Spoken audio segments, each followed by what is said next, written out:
Hey there, Rand Anthony Kelly here.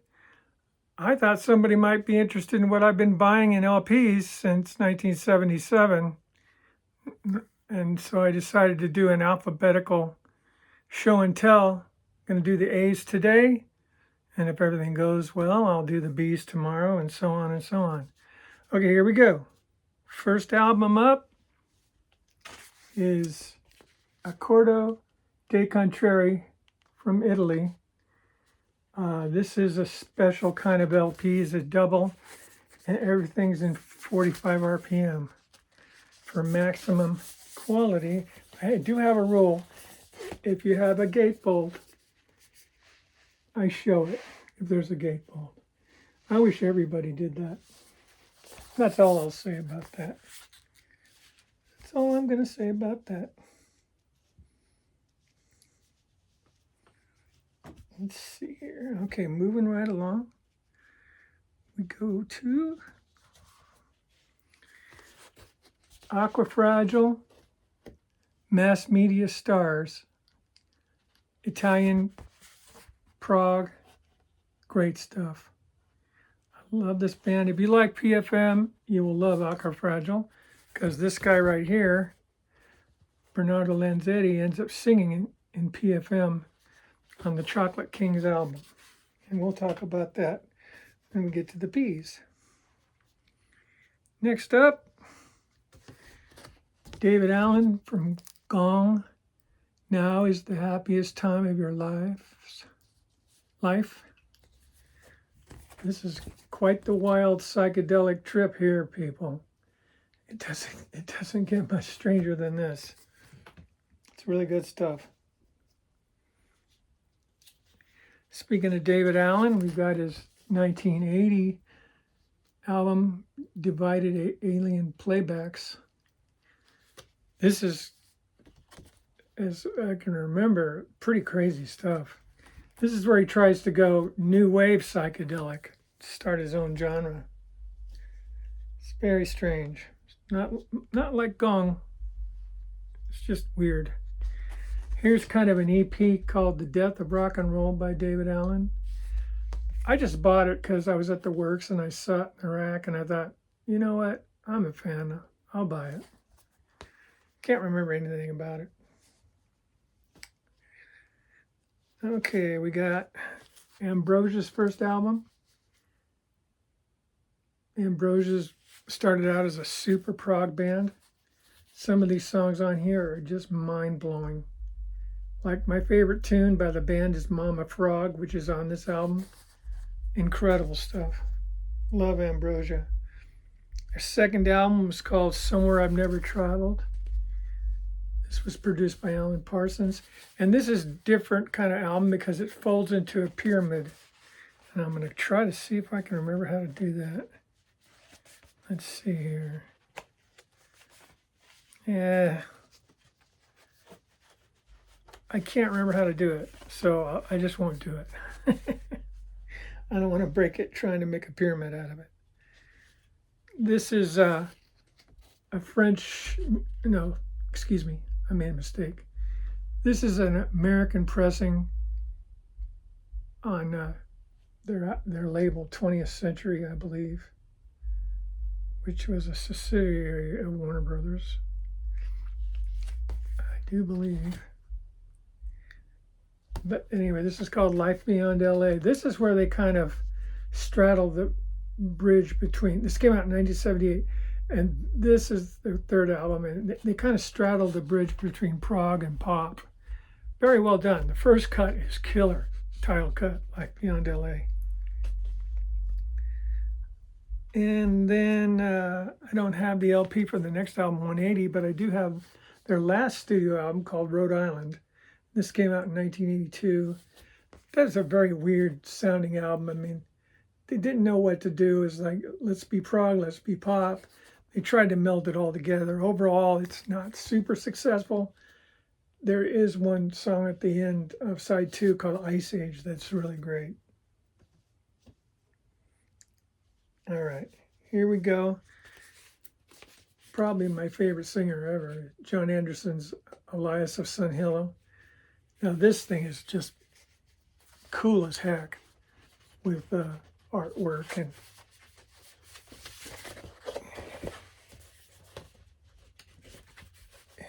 it used to have well, actually it does have a booklet.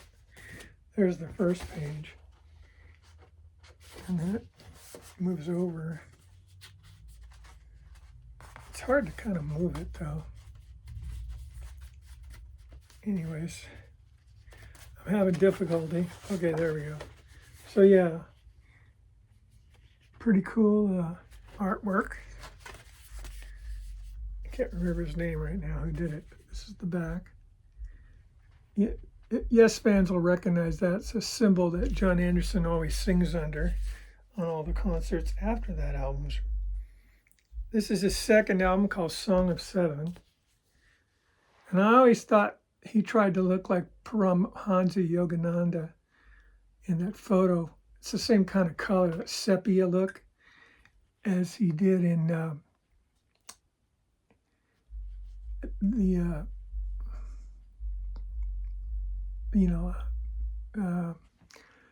look at that.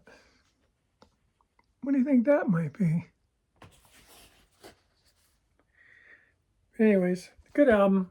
Simon Phillips is on some of the songs. It's not as prog as Elias Sandhill. Here's a great album called Animation.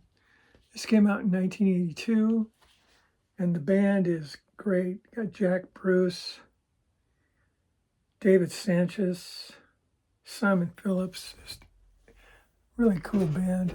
They put out a single called Surrender, and on the back, I don't know if you can see it, it's called Spider. That could have been on the album, should have been on the album. I don't know why it wasn't on the album. It's killer prog. Really great.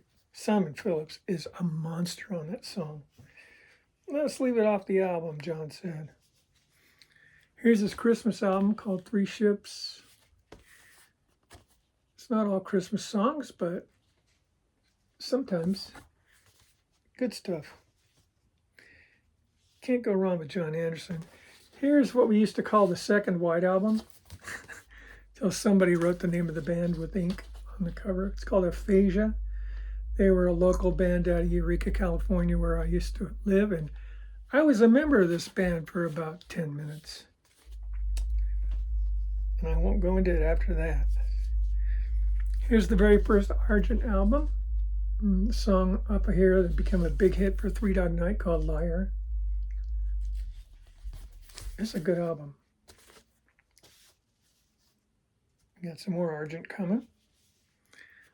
This is their second album called Ring of Hands. And it's a gatefold, but it opens up strangely, like sideways. That's what you get inside the gatefold. Yeah, and then when you do this, you see the full picture.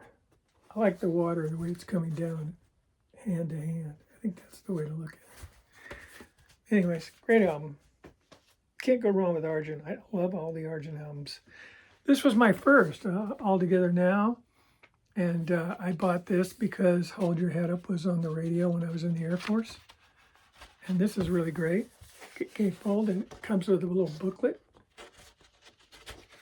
See? 3-page booklet.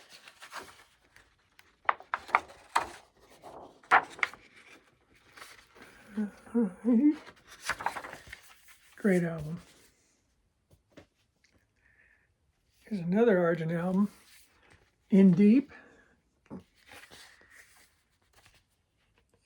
Came out in 1973. It's brought Argent into the bottom of the swimming pool. Here's the kind of artwork I don't really like. I don't know what you call that. Silk screen or something like that. I'm not a big fan of that. If you got color, use it. I don't like black and white that much. Here's an alternative cover to the one I had of Argent Nexus. This is the British version. But the American cover just had Rod Argent by himself with a green background. It looks nice, but it's kind of, you know, self-centered as far as the band is concerned. But the songs on here are great. It opens up with the coming of Cahutek, about the comet that came through back then, 1974. Music from the Spheres, Thunder and Lightning, It's Only Money. I mean, my God, this album is great. Wait, It's Only Money's not on this. Excuse me, I made a mistake. Music from the Spheres is probably my favorite on that. And then they did a live album called Encore. It's a double. So, of course, it's a gatefold. And you get a nice shot of Argent performing live, which I like. This is the way gatefold should be. I love that live in action type stuff. Very good. Then they put out, in 1975, they put out Circus. This is a British import, Epic Records. Awesome album. This just smokes. It's so cool. Lots of mellotron, phase shifting, and everything like that. Just excellent sound. Then they put out their last studio album called Counterpoints. It's a very strange sort of cover. It's not a gatefold. This was import only, and this was on RCA Records. They actually jumped out of Epic and got into RCA. And the special thing about this album is that the drummer, Rob Henrit, got sick during these sessions, and mysteriously they ended up with Phil Collins playing drums, and I can hear him all over this album, but the individual tracks are not listed, so you have to know what Phil sounds like when he plays. This is killer. It has soft spots and extremely intense spots like Mahavishnu Orchestra or Return to Forever. I mean, it's incredible. I love Counterpoints. Took forever to get it on CD too. I had to buy it out of South Korea, by the way. Okay, here we go. Brian Auger, Oblivion Express. He's a keyboard player from England. My cousin Kevin Kelly turned me on to this guy. I remember he played me an album called Trinity with him and Brian Auger and a lady named Julie Driscoll. And he's great.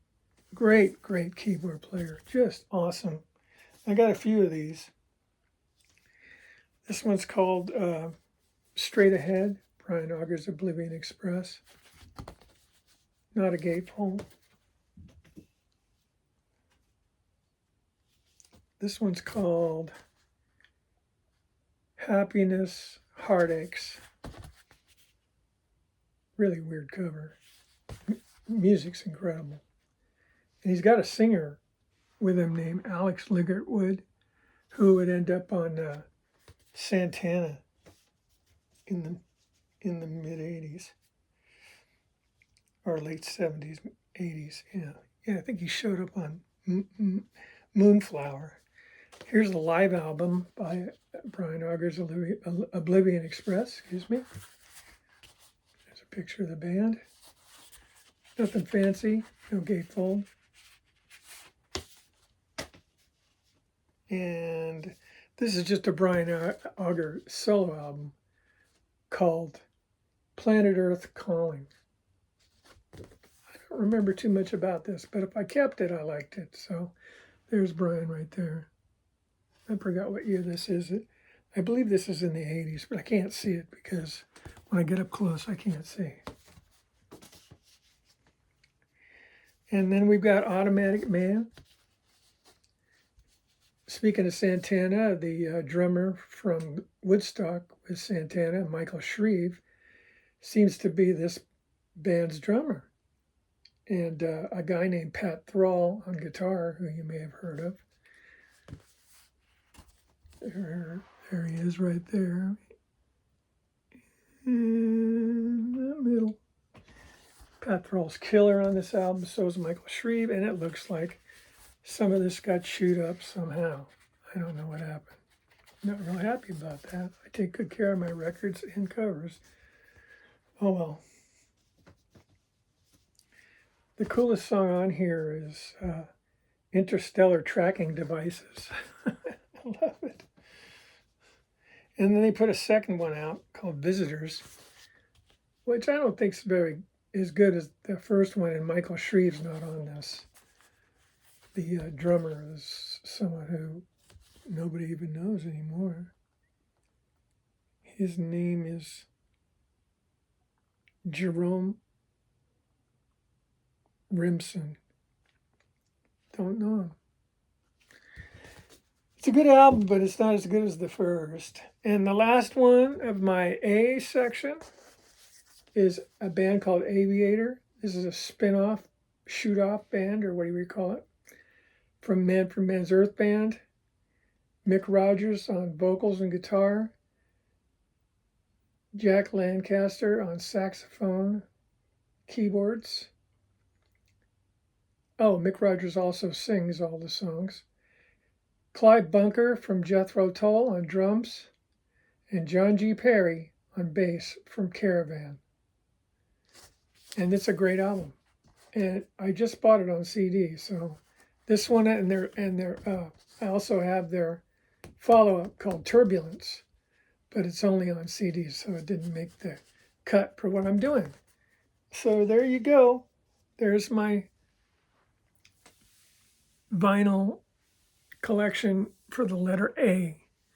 Take care, everyone. See you tomorrow for B. Bye-bye.